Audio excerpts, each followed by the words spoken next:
By now, most of us are familiar with the standard story about addiction. A person takes it too far with a drink, drug, or some other activity and finds themselves at the receiving end of an intervention. After shipping away to rehab or spending a sufficient amount of time in meetings, identifying themselves as an alcoholic or addict, the person then comes to realize the exact nature of their problem. They then spend the rest of their days speaking in front of crowds and telling the world that this is the best way to recover. In many instances, whether through subtle or not so subtle messages, the media has trained us to believe that the best and only path to recovering from an addiction is to follow these methods. But what if that just isn't the case? What if the average person who recovers doesn't even follow these methods? That's exactly what this show is designed to explore. You'll be hearing stories from people who followed a non-traditional path to recovery, but who we believe represent the silent majority of people who get over addictions. We hope you enjoy the show and that it gets you thinking about things a little differently. It is with great pleasure, then, that we welcome you to Sundays with Stories. Welcome to Sundays with Stories. I'm here with Dr. Stanton Peel and also a colleague, a friend of mine, co-producer of the Social Exchange podcast, person who works in the recovery field, Aaron Ferguson. Stanton, thanks for being with me. Aaron, thanks for being with me. Hi, guys. Pleased to be here. So we're going to be telling a real life story now. Stanton and I have been using case studies from celebrities, and there's some wisdom behind that because celebrities have celebrity stories have the advantage of being able to be tracked from the beginning. Everyone is sort of on page with those stories.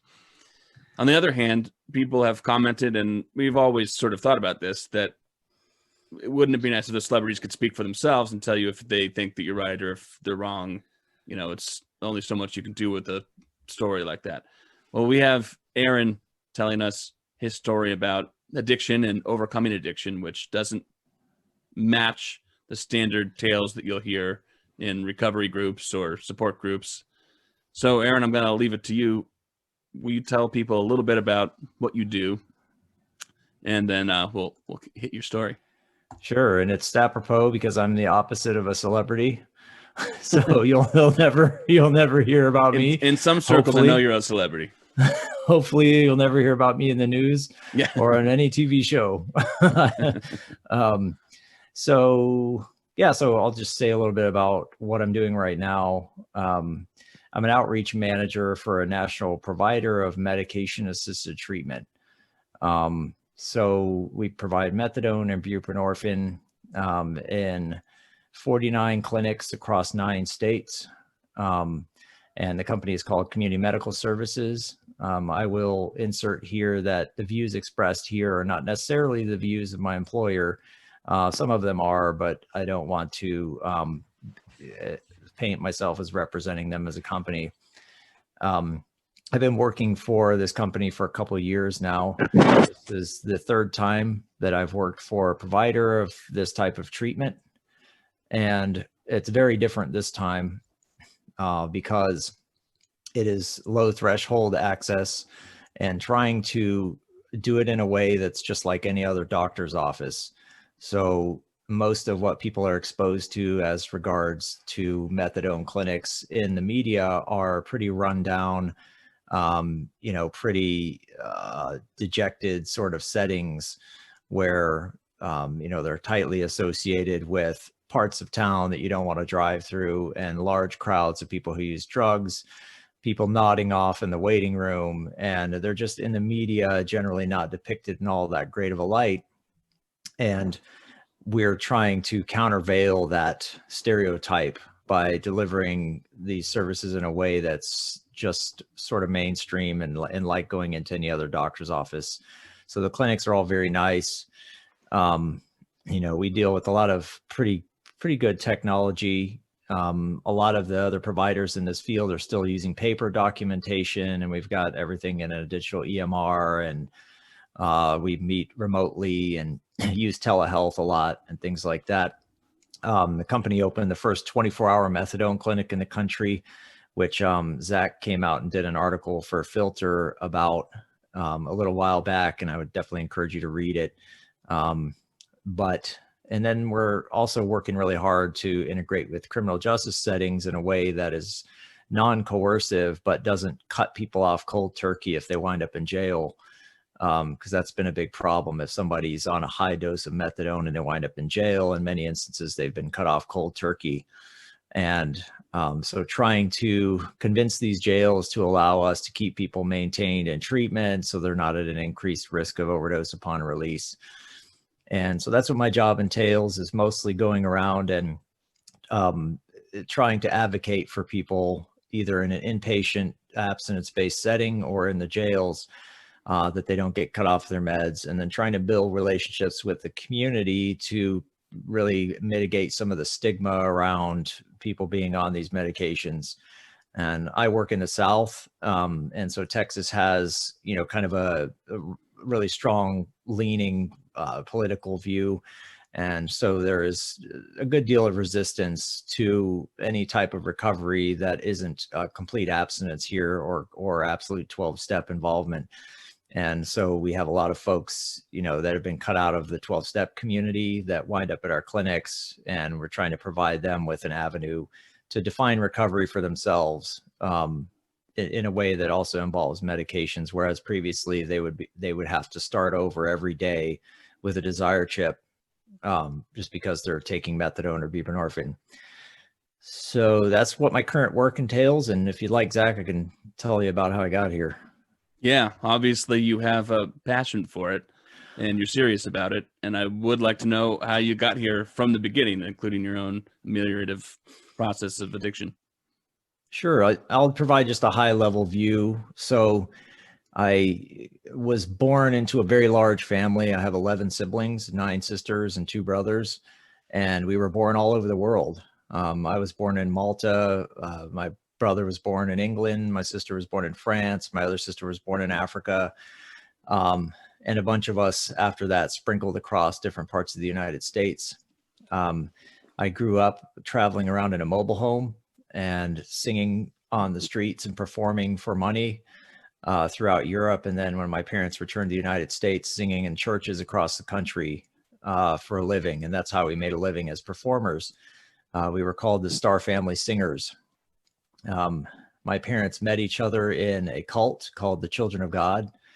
And, they sort of tried to splinter off and start their own group from that, along with the wife of the leader. So one of the co-founders of the group. They splintered off when I was at a young age and sort of did their own thing. I'm not sure the exact conditions under which they left the group. They claim they were excommunicated, but I think that they tried to start their own sort of group because they were some of the leadership of the group at that time. So they were very brainwashed with what they learned in that cult. And really, the group stepped in at a time in their lives when they were vulnerable and provided them with a sense of community and belonging. And so they clung to that and still do. My dad's passed on, but my mom, still clings to a lot of the things that she was taught there. And the language the group speak is still there even 20 years later. And so I was raised with a very extreme version of Christianity, as propounded by Moses David, the leader of the Children of God cult. And so they left the United States, the Children of God, and changed their base of operations to Brazil. They were engaged with prostitution and child prostitution and child abuse and all sorts of illegal activities that they used to financially support the group. And so they couldn't really operate in the United States. They had to move to some other place. But they still have satellites. They still have satellites all over the world. And there have been quite a few books actually written by people who escaped from the group. And I was one of those. I ran away at a very young age. Me and several of my siblings all sort of rose up against our parents, who had us sequestered in this sort of farm outside of Houston a ways. and we all just kind of took off on our own. And at a very young age, I just started living and taking care of myself. We all just kind of split up and went our own ways. And I went to California and lived on the streets of California for most of my childhood, living in abandoned buildings and eating out of dumpsters and sparing change in Santa Cruz, California, and San Francisco and San Jose. And I came to build my own street family of people that I relied upon as a person experiencing homelessness. And we clung together and stole from each other, but took care of each other. And we had this sort of love-hate relationship where, you know, we were all using drugs heavily and we were all sort of relying on each other. And you know, a lot of the people from that group are either in prison or dead. In fact, I'd say the majority of them are either in prison or dead. And I was lucky enough to decide at a pretty crucial time when things were going downhill for that whole group of people that I wanted to join the military and that I was going to try and get things together. So I was able to move back and stay with my parents just long enough to join the U.S. Navy. And is it fair to say that you're breaking away from the cult that your parents had raised you in, you sought drugs as a proxy for some other sort of life balancing involvement, and you sought relationships, however destructive they were, because they gave you connection as a proxy for some sort of meaningful, more healthy connection? I would absolutely say that's the case. You know, in the absence of sort of the normal environment that a person grows up in, we turn to whatever we can to meet the basic needs that we have, and especially in younger childhood. For me, when I was younger, drugs just happened to be there, and it was part of the subculture that I operated in. And I was in such rebellion to everything that I had grown up in that I was just consuming whatever was put in front of me. So it wasn't an intentional, I'm going to go out and do drugs because of X, Y, or Z, but it was part of the entire coping milieu of the subculture that I was part of and as part of my life. And so experimenting through many different types of drugs, I came to find my drug of choice in heroin, and you know, spent a pretty good portion of my life both living on the streets and after I had joined the military, engaged with heroin use addictively and in ways that interfered with my life. What were the cues that you received that you mentioned moving on to the military to sort of sort things out. And so what are the cues that you got that things needed to be sorted out? Well, the military was actually a really good experience for me. In a lot of ways, I hadn't learned a lot of the things, the structural sort of things that they teach you there, like how to wake up in the morning and brush your teeth and take care of yourself, practice respect towards people in a certain way, follow a structured life. And I had a very sort of extreme set of goals. I wanted to be a Navy SEAL. Well, hold on, before you move on, so I'm really sorry to interrupt. What was it that, before you made the leap to the military, what was it that made you think this is something that you should do? So there was a guy that kind of took me under his wing when I was living on the streets of Santa Cruz. And his name was Aaron too. And he was an ex-Navy SEAL, and I really looked up to him. And he kind of took me under his wing and protected me at times. And he's a real badass. I mean, the guy had been to the Persian Gulf several times and had done things that you'll never hear about. And so I really looked up to him and decided that I wanted to be a Navy SEAL. And that's why I joined the Navy. And so, sorry, I interrupted you while you were talking about your process there, and maybe we're just getting to the juicy part. And it happened to be in a really lucky time when the police were, this was back in Santa Cruz, California in the 90s. And looking back on it, I've come to learn that I was lucky enough to be accessing some of the earliest syringe service programs there.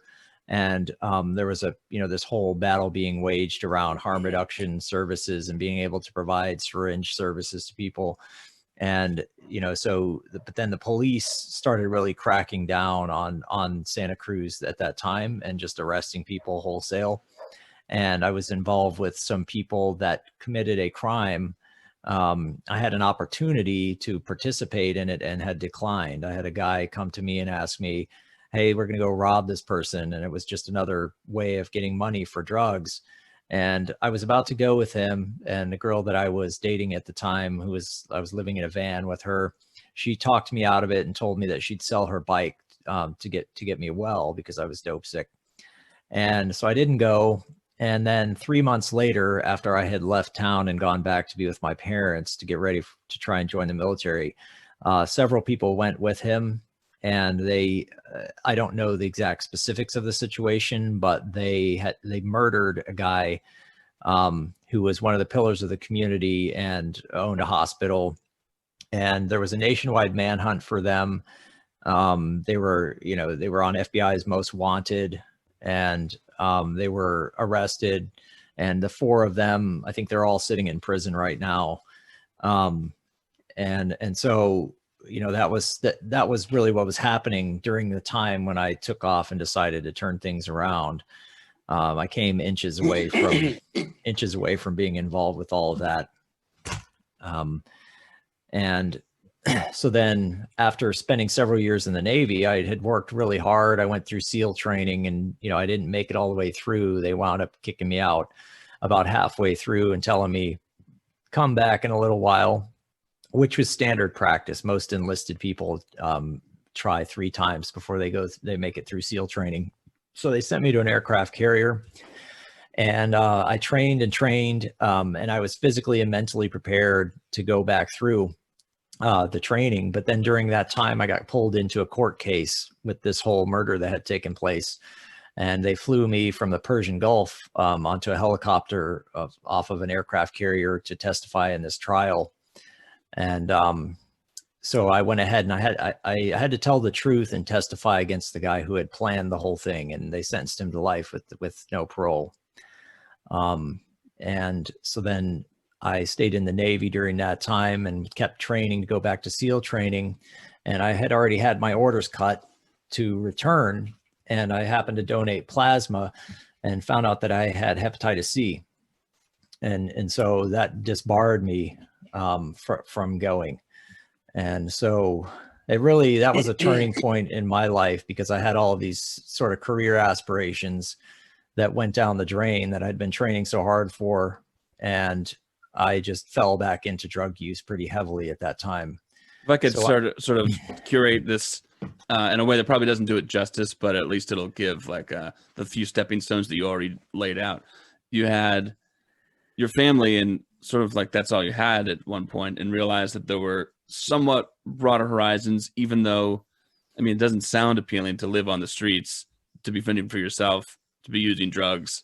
But it was a better option for you. And then you sort of narrowed or broadened your focus, however you want to look at it, toward military involvement. And you worked your ass off to do that. It was sort of your livelihood at that time. And then got disconnected from that for no fault of your own. It sounds like Santa and I were talking last week about contingencies, and contingency is a useful way to think about human development insofar as it's acknowledging that people have agency, and you were exercising that. At the same time, you just had a lot of bad moral luck. It sounds like these things are happening, the good and the bad, through no fault of your own. So I just wanted to lay that out. So now you're done with the military, and it was a strange situation there, because if I had graduated that training, I would have probably wound up in the Persian Gulf. And one of the guys who was in training around me, he was in the class right after me, 2 months after me, was Marcus Luttrell, who there's a book called Lone Survivor, and there's been a film made about him. One of the greatest catastrophes in Navy SEAL history took place. And he was the only survivor in his whole platoon. And, there's a good chance that I may have wound up in that situation if I had graduated training right around the same time as him. I may have been cut those similar orders, and I probably most likely would have wound up in the Middle East.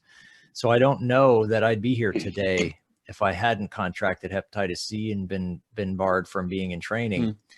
So as ironic as it is, I don't have to know why things happen, but I can appreciate, even though I didn't see it at the time, that was a good thing. You work in the life process program with me and with Stanton, and so we're sort of in agreement that there are some basic fundamental life processes that people go through when they develop and become better versions of themselves. So I know that I'm cutting it short.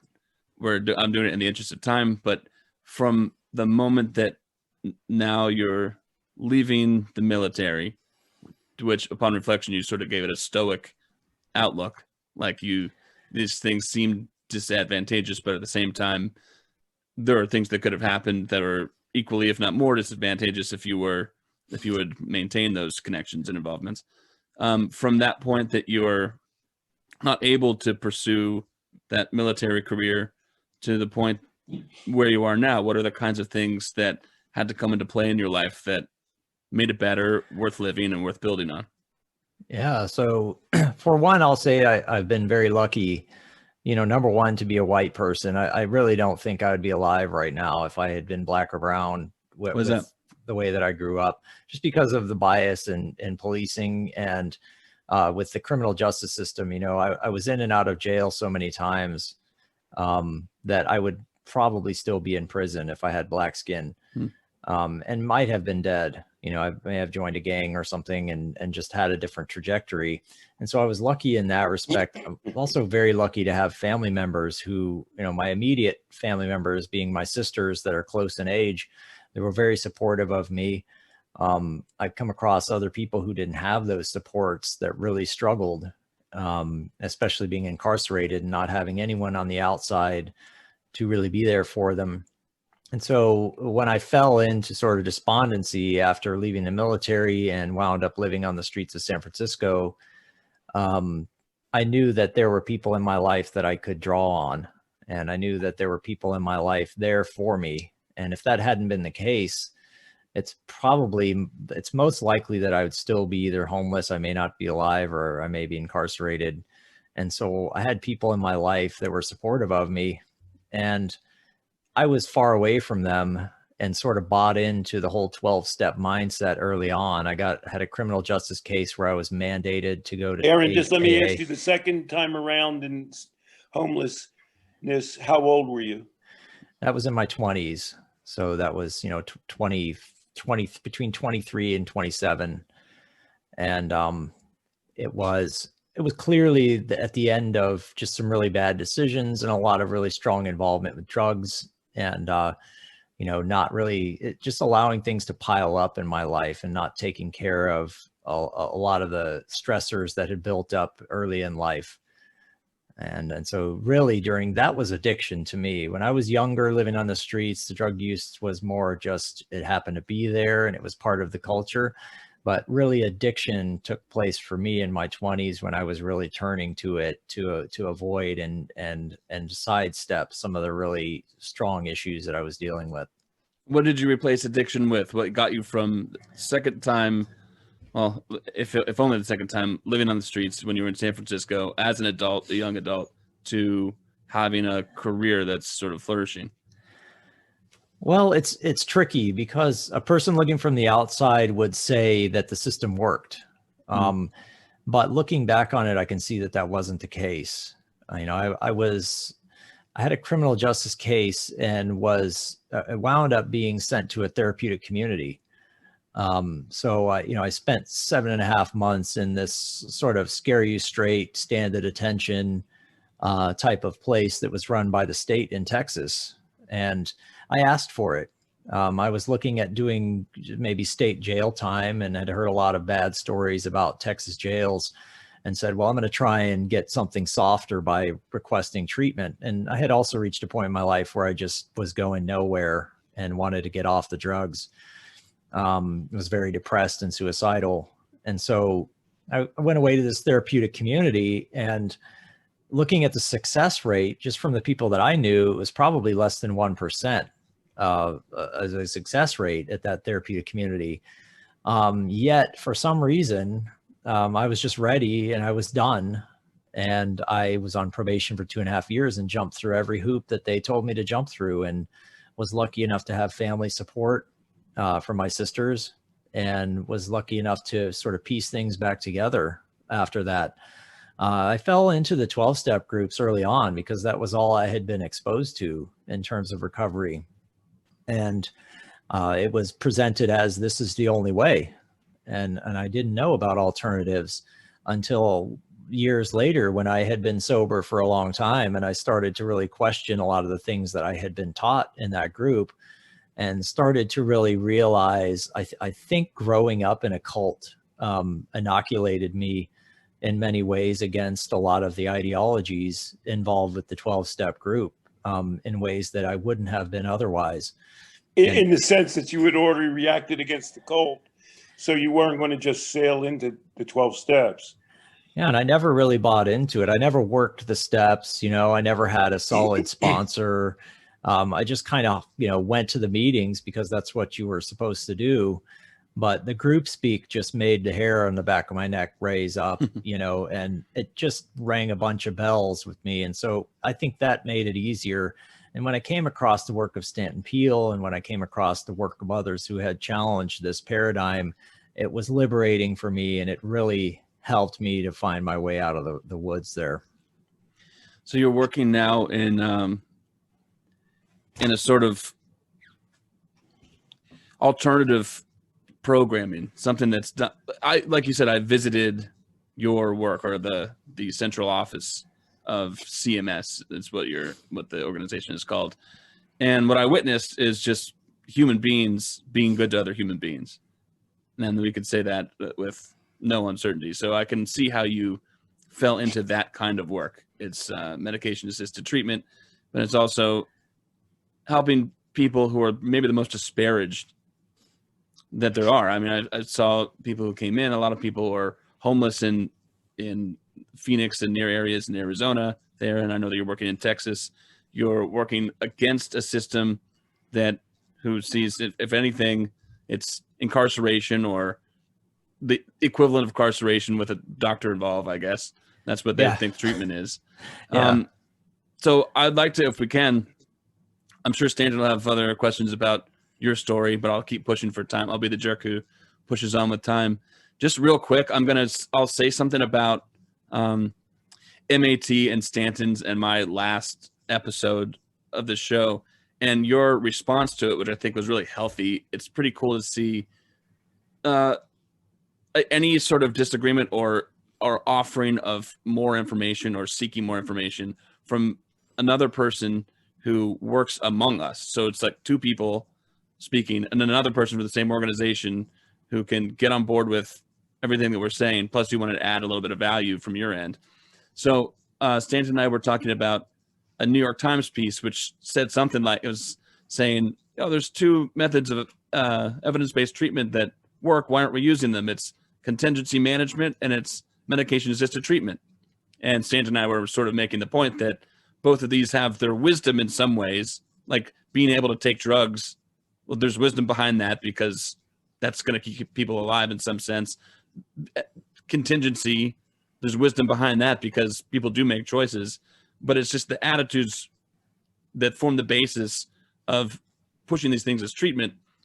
And Stanton and I were trying to get a nuanced conversation about.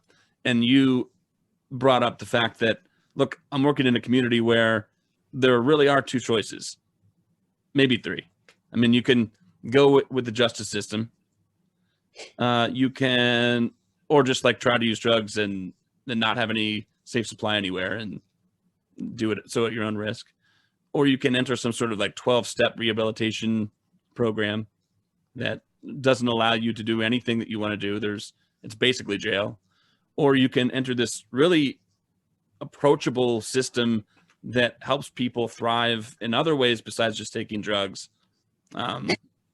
Anyway, I noted that point. I wanted to bring it up, and I wanted to give you time to respond to that. And then I'm going to actually bow out. I won't respond to what you say here, but I'll let Stanton take it away after that.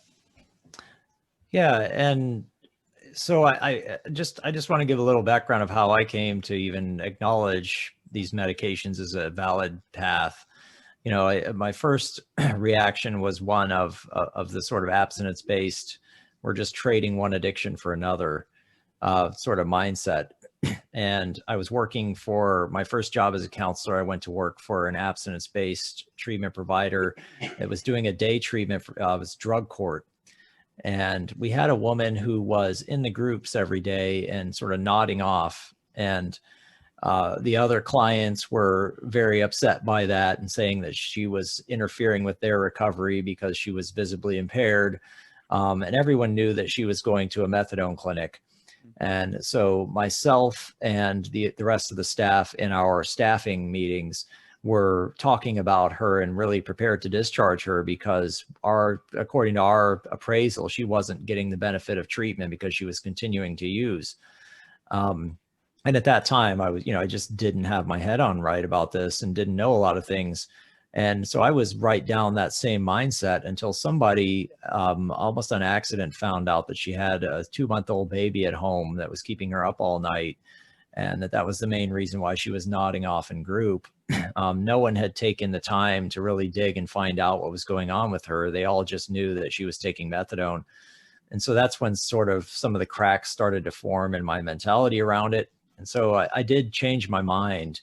I went from being sort of against all these medications to accepting them, not as the only path, but as a valid approach for people to, number one, be safe and not be exposed to contaminants out there in the drug supply, but also maybe not be in physical withdrawal enough to pay attention to some of the other things that they want to take care of in their life.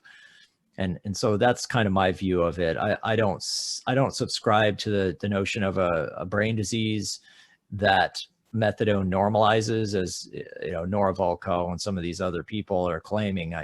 I am more one of the behaviorism approach that subscribes to this schedule of reinforcements. So I think that the reason why putting somebody on methadone tends to alleviate some of their symptoms is that, and what we're calling symptoms is basically social functioning, DSM-5 criteria.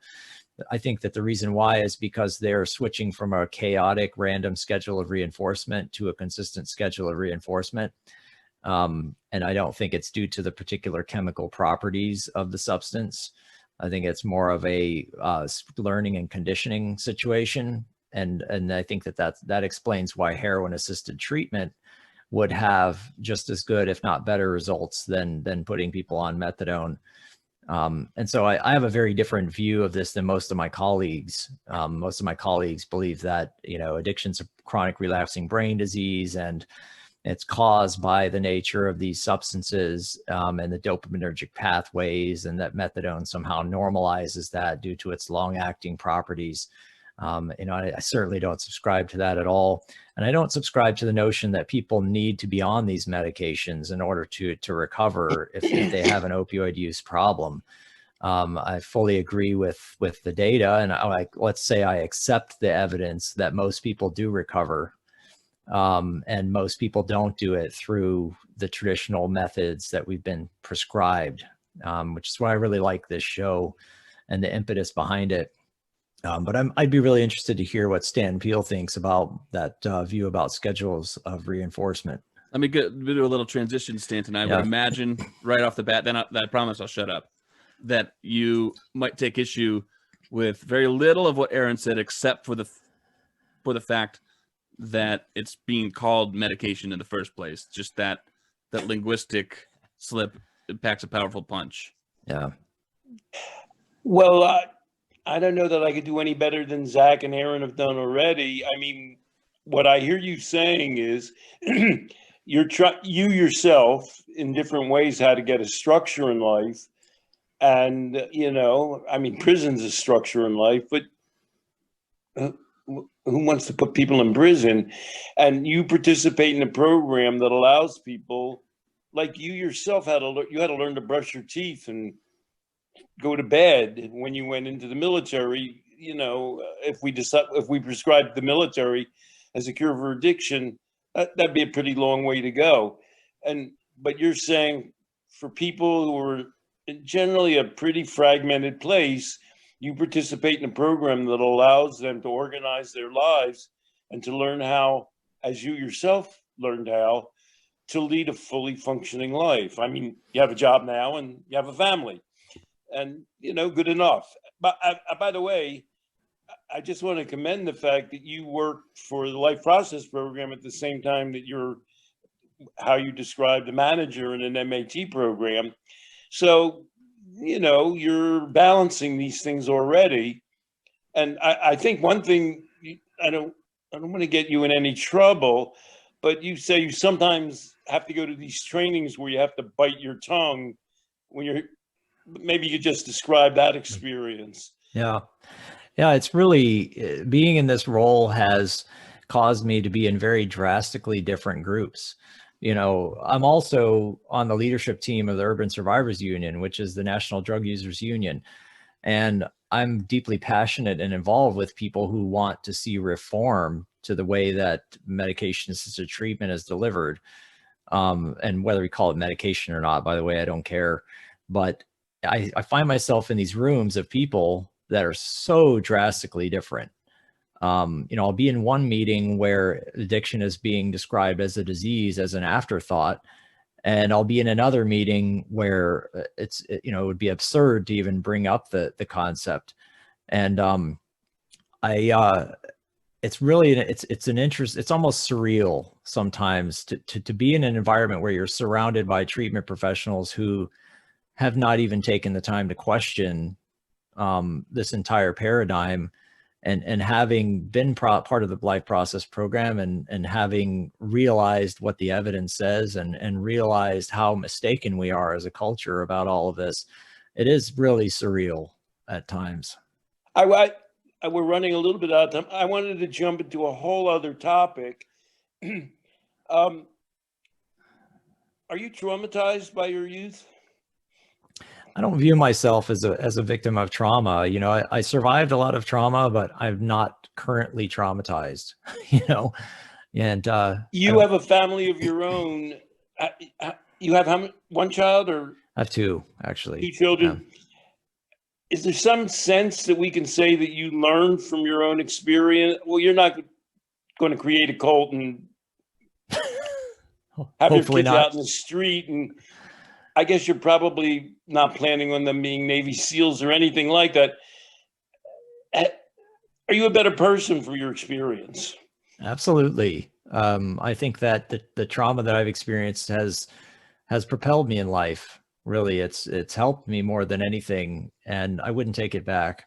So, you know, I don't view it as this thing to carry around on my back and always try to avoid using drugs around. I do really have come to see it as a necessary part of my development, and have come to see the positive sides of it. But I never worked with a therapist who taught me how to frame it as you know, one-to-one relationship between trauma and addiction. So I was never inculcated into that mindset.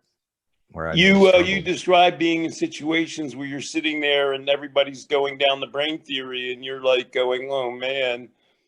Have you since been exposed to situations where people are explaining how they're permanently damaged and addicted due to trauma? Have you had that seance now? I certainly have. It's quite frustrating when people put trauma forward as whatever you say it is, because I try and think scientifically, and I'm very attuned to this defeasibility problem where people will say, well, we don't really know what this thing is, yet we're claiming that it exists. And that's a real problem, because it just opens up this vacuum of information that people step into and make all sorts of claims. And I think that's what happens with trauma. If you just say, well, trauma is whatever you say it is, well, then how could we ever possibly measure it? How could we ever tell if it exists and what effect it has? It really is quite confounding. It's almost like you could, you know, lift off the curtain of like a quarter of your life. I mean, when people hear the story that you've told, it can bring tears to your eyes. I mean, at different places. It's almost like you could be sitting there and somebody could describe their trauma, and you must be sitting there thinking, oh, for God's sake, they call that trauma.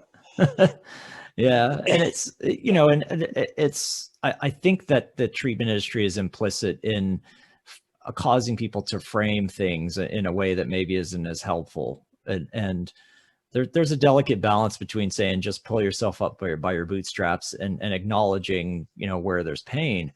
But to have this notion that you are an automaton at the other end of previous causes, I don't think is helpful. And so that's why I love the Life Process program, because we get to empower people through their own strengths that are inherent to them as a person and through their own values to take the reins and really make a better life.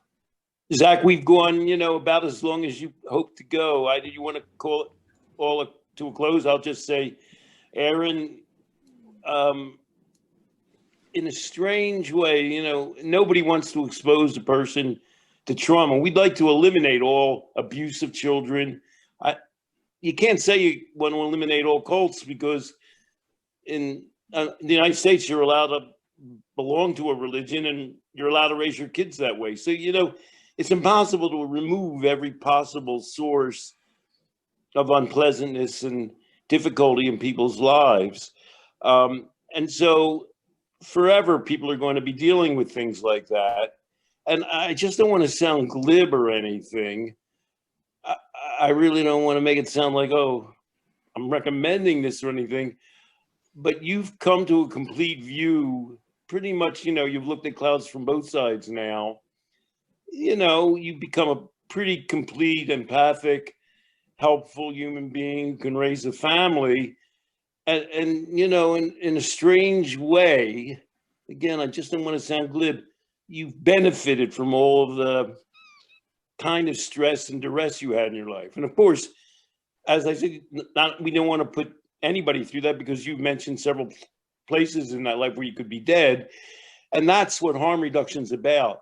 It's allowing people to get through these experiences and turn them around and get on the other side of them without risking their lives on an hourly basis. Yeah. Yeah, it's a beautiful thing to see somebody acknowledge that they have a say in what they do with their past experiences. And I really think if we can empower people to do that and recognize that they do have a say in what they do with it, that they can use adversity as a way to propel themselves upward and forward, that is the real way to deal with trauma. And then that's really what I love about what we're doing here with Life Process. Aaron, hey, Zach, do you want to pull this together in the last minute or so? Always making me look good. Aaron, you and I, when we spent time together in Arizona, we were talking about trauma, and I don't know if you remember exactly how you put this. I'm not giving you much to go on, so you can ad lib here if you don't remember. But we were talking about this sort of difficulty talking about using adversity as a toolbox. You know, you had to go through it. May as well figure out how you can make the most of it and propel yourself forward. You know, Stanton's saying when somebody is undergoing something tough, you wouldn't say, you know what, you need a little trauma. You know, you can't prescribe that going forward. There's this entropy problem. You don't know what's really going to happen. You can't say, go stand on the edge of a cliff or something.